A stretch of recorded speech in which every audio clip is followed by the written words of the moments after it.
आता विषय राहिला कालच्या घटनेचा आणि सरकारच्या मानसिकतेचा। सरकारची मानसिकता ही प्रधानमंत्री मोदींची मानसिकता आहे। हे मी अत्यंत जाणीवपूर्वक बोलतो आहे। जे प्रधानमंत्री कर्नाटकात एका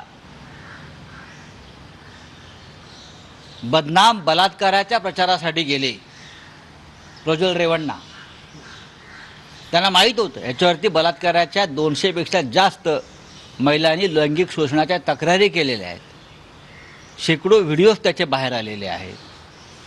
तरीही प्रधानमंत्री नरेंद्र मोदी ज्या प्रज्वल रेवण्णाच्या प्रचाराला जातात, त्याचं कौतुक करतात, त्याला कॅरेक्टर सर्टिफिकेट देतात,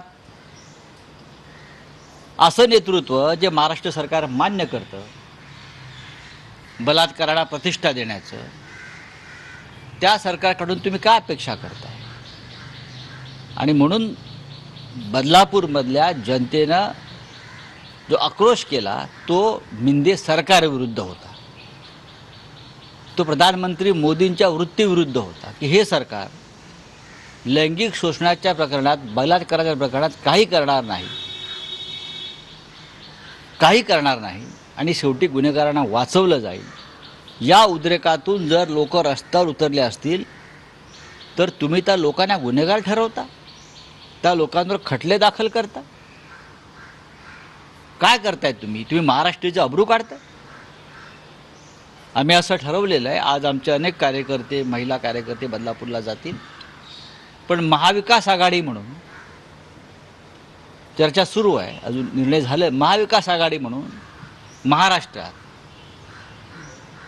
या प्रकरणानंतर महिलांच्या सुरक्षेसाठी काय करता येईल, आवाज कसा बुलंद करता येईल या अबलांचा, यासाठी विचारविनिमय सुरू आहे। माननीय उद्धव ठाकरे जे असतील किंवा काँग्रेस राष्ट्रवादीचे प्रमुख नेते असतील त्यांच्यामध्ये विचारविनिमय सुरू आहे आणि तुम्हाला लवकरच त्या संदर्भात आम्ही माहिती देऊ। असं म्हणतात की विरोधकांनी काही माणसं त्या सगळ्या गर्दीमध्ये घुसवले आणि त्यांनी तो गोंधळ घातला।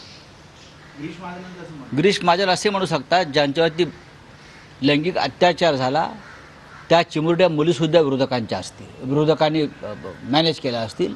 गिरीश महाजन यांचे डोकं फिरलेलं आहे। निदान अशा प्रकरणात तरी अशा माणसांनी राजकारण करू नये याच्या